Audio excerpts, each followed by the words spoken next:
presents Shankar Holy Records.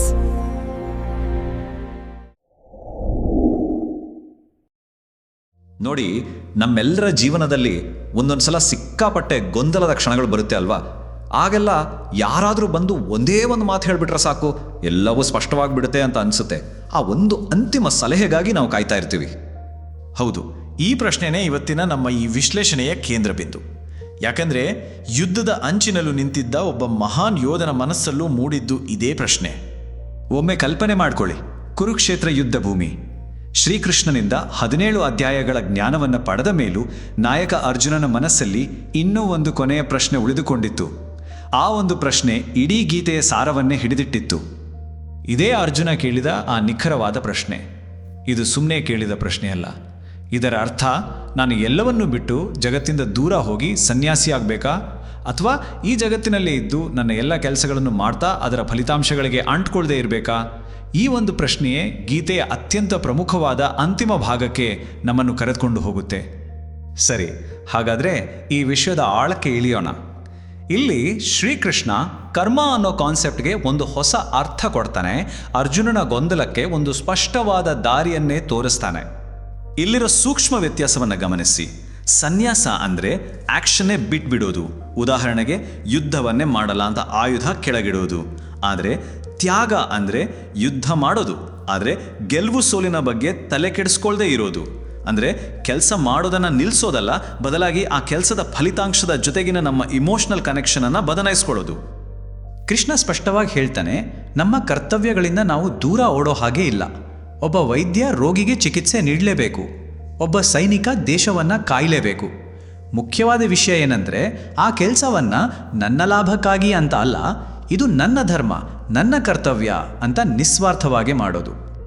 ಒಂದು ಕರ್ಮವನ್ನು ಏಕೆ ಮಾಡಬೇಕು ಅನ್ನೋದ್ರಿಂದ ಅದು ಏನಿಂದ ಆಗಿದೆ ಅನ್ನೋದರ ಕಡೆಗೆ ಹೋಗೋಣ. ಯಾವುದೇ ಒಂದು ಕ್ರಿಯೆಯನ್ನು ಅದರ ಮೂಲ ಅಂಶಗಳಾಗಿ ವಿಂಗಡಿಸಿ ನೋಡಿದಾಗ ನಮಗೊಂದು ಹೊಸ ಪರ್ಸ್ಪೆಕ್ಟಿವ್ ಸಿಗುತ್ತೆ. ಬನ್ನಿ, ಈ 5 ಅಂಶಗಳನ್ನು ಒಂದೊಂದಾಗಿ ನೋಡೋಣ. 1, ಸ್ಥಾನ ಅಂದರೆ ನಮ್ಮ ದೇಹ, ಇದು ಕೆಲಸ ನಡೆಯುವ ಜಾಗ. 2, ಕರ್ತ ಅಂದರೆ ನಾನು ಮಾಡ್ತಿದ್ದೀನಿ ಅನ್ನೋ ಅಹಂ. 3, ಸಾಧನಗಳು ಅಂದರೆ ನಮ್ಮ ಕಣ್ಣು, ಕಿವಿ, ಕೈಕಾಲುಗಳಂತಹ ಇಂದ್ರಿಯಗಳು. 4, ಪ್ರಯತ್ನ, ನಾವು ಹಾಕುವ ಎಫರ್ಟ್.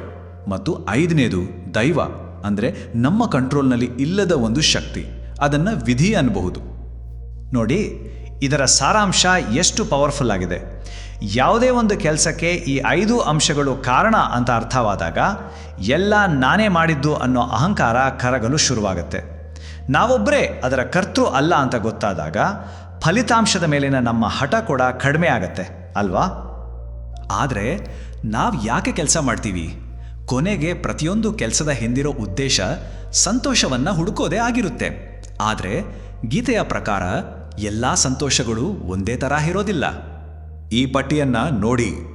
ಸಾತ್ವಿಕ ಸುಖ ಅಂದರೆ ಜ್ಞಾನ, ಶಿಸ್ತಿನಿಂದ ಬರೋ ಸುಖ. ಇದು ಆರಂಭದಲ್ಲಿ ವಿಷದ ಹಾಗೆ ಕಷ್ಟ ಅನಿಸ್ಬೋದು, ಆದರೆ ಕೊನೆಯಲ್ಲಿ ಅಮೃತವಾಗುತ್ತೆ. ಇನ್ನು ರಾಜಸಿಕ ಸುಖ, ಇದು ಇಂದ್ರಿಯಗಳಿಂದ ಬರೋದು. ಆರಂಭದಲ್ಲಿ ಅಮೃತದ ಹಾಗೆ ಇರುತ್ತೆ, ಆದರೆ ಕೊನೆಗೆ ವಿಷವಾಗಿ ಪರಿವರ್ತನೆಯಾಗುತ್ತೆ. ಕೊನೆಯದಾಗಿ ತಾಮಸಿಕ ಸುಖ, ಇದು ಸೋಮಾರಿತನ, ನಿದ್ದೆ, ಅಜ್ಞಾನದಿಂದ ಬರೋದು. ಇದು ಶುರುವಿನಿಂದ ಕೊನೆಯವರೆಗೂ ನಮ್ಮನ್ನು ಭ್ರಮೆಯಲ್ಲೇ ಇಡುತ್ತೆ. ಇಷ್ಟೆಲ್ಲ ತರ್ಕ, ವಿಶ್ಲೇಷಣೆ ಮತ್ತು ಜ್ಞಾನದ ನಂತರ ಗೀತೆಯ ಕ್ಲೈಮ್ಯಾಕ್ಸ್ ಬರುತ್ತೆ. ಕೃಷ್ಣ ತನ್ನ ಅತ್ಯಂತ ಆಪ್ತವಾದ, ಅತ್ಯಂತ ಗೌಪ್ಯವಾದ ತನ್ನ ಹೃದಯದ ಮಾತನ್ನು ಅರ್ಜುನನ ಮುಂದೆ ಇಡ್ತಾನೆ. ಇದುವರೆಗೂ ಹೇಳಿದ ಎಲ್ಲ ಬೋಧನೆಗಳ ಸಾರ ಗೀತೆಯ ಹೃದಯ ಭಾಗ ಅಂತಲೇ ಹೇಳ್ಬೋದು. ಆ ಅಂತಿಮ ಮಾತು ಇಲ್ಲಿದೆ. ಇದರ ಅರ್ಥ ಎಲ್ಲ ಜವಾಬ್ದಾರಿಗಳನ್ನು ಬಿಟ್ಟು ಓಡಿ ಹೋಗುವಂಥ ಖಂಡಿತ ಅಲ್ಲ. ಬದಲಾಗಿ ನಾನು ಮಾಡ್ತಿದ್ದೇನೆ, ನನ್ನಿಂದಲೇ ಇದು ಆಗಬೇಕು ಅನ್ನೋ ಅಹಂಕಾರದ ಭಾರವನ್ನು ಕೆಳಗಿಟ್ಟು ಎಲ್ಲವನ್ನೂ ಆ ಪರಮಶಕ್ತಿಗೆ ಅರ್ಪಿಸಿ ಕೇವಲ ಒಂದು ನಿಮಿತ್ತ ಮಾತ್ರವಾಗಿ ನಿನ್ನ ಕರ್ತವ್ಯವನ್ನು ಮಾಡುವಂಥ. ಹೀಗೆ ಮಾಡಿದಾಗ ಭಯ ಮತ್ತು ಚಿಂತೆಗಳಿಂದ ಮುಕ್ತಿ ಸಿಗುತ್ತೆ. ಹಾಗಾದರೆ ಈ ಒಂದು ಪರಮ ರಹಸ್ಯ, ಈ ಅಂತಿಮ ಮಾತು ಅರ್ಜುನನ ಮೇಲೆ ಯಾವ ರೀತಿ ಪರಿಣಾಮ ಬೀರಿತು? ಅವನ ಗೊಂದಲವನ್ನು ದೂರ ಮಾಡಿತಾ? ನೋಡಿ, ಇದು ಅರ್ಜುನನ ಸಂಪೂರ್ಣ ಟ್ರಾನ್ಸ್ಫಾರ್ಮೇಷನ್. ಅವನ ಎಲ್ಲ ಸಂಶಯಗಳು, ಎಲ್ಲ ಗೊಂದಲಗಳು ಮಾಯವಾಗಿ ಅವನ ಗುರಿ ಸ್ಪಷ್ಟವಾಗಿದೆ. ಈಗ ತನ್ನ ಕರ್ತವ್ಯವನ್ನು ನಿಭಾಯಿಸಲು, ಯುದ್ಧ ಮಾಡಲು ಅವನು ಸಂಪೂರ್ಣವಾಗಿ ಸಿದ್ಧನಾಗಿದ್ದಾನೆ. ಈಗ ಅರ್ಜುನನ ವೈಯಕ್ತಿಕ ನಿರ್ಧಾರದಿಂದ ಒಂದು ಹೆಜ್ಜೆ ಹೊರಬಂದು ಈ ಬೋಧನೆ ಇಡೀ ಮನುಕುಲಕ್ಕೆ ನೀಡುವ ಒಂದು ಸಾರ್ವತ್ರಿಕ ಭರವಸೆ ಏನು ಅಂತ ನೋಡೋಣ. ಇದು ಗೀತೆಯ ಅಂತಿಮ ಪಾಠವನ್ನು ಅದ್ಭುತವಾಗಿ ಹೇಳುತ್ತೆ. ಯಾವಾಗ ನಮ್ಮ ಸಮರ್ಪಿತ ಕ್ರಿಯೆ ಅಂದರೆ ಅರ್ಜುನ ದೈವಿಕ ಮಾರ್ಗದರ್ಶನ ಅಂದರೆ ಕೃಷ್ಣನ ಜೊತೆ ಒಂದಾಗುತ್ತದೆಯೋ, ಅದು ಅಂದಿನ ಯುದ್ಧಭೂಮಿಯಾಗಿರಲಿ ಅಥವಾ ಇಂದಿನ ನಮ್ಮ ಜೀವನದ ಯಾವುದೇ ಕ್ಷೇತ್ರವಾಗಿರಲಿ, ಅಲ್ಲಿ ಯಶಸ್ಸು, ವಿಜಯ ಖಂಡಿತ. ಹಾಗಾದರೆ ಈ ಪ್ರಾಚೀನ ಜ್ಞಾನವನ್ನು ನಮ್ಮ ಜೀವನಕ್ಕೂ ಅನ್ವಯಿಸ್ಕೊಳ್ಳೋಣ. ನಮ್ಮ ಜೀವನದಲ್ಲೇ ನಾವು ಯಾವ ಫಲಿತಾಂಶಗಳಿಗೆ ಅತಿಯಾಗಿ ಅಂಟಿಕೊಂಡಿದ್ದೇವೆ, ಯಾವುದು ನಮ್ಮ ನೆಮ್ಮದಿಯನ್ನೇ ಹಾಳು ಮಾಡುತ್ತಿದೆ? ಈ ಪ್ರಶ್ನೆಯೊಂದಿಗೆ ಸ್ವಲ್ಪ ಹೊತ್ತು ಯೋಚನೆ ಮಾಡೋಣ.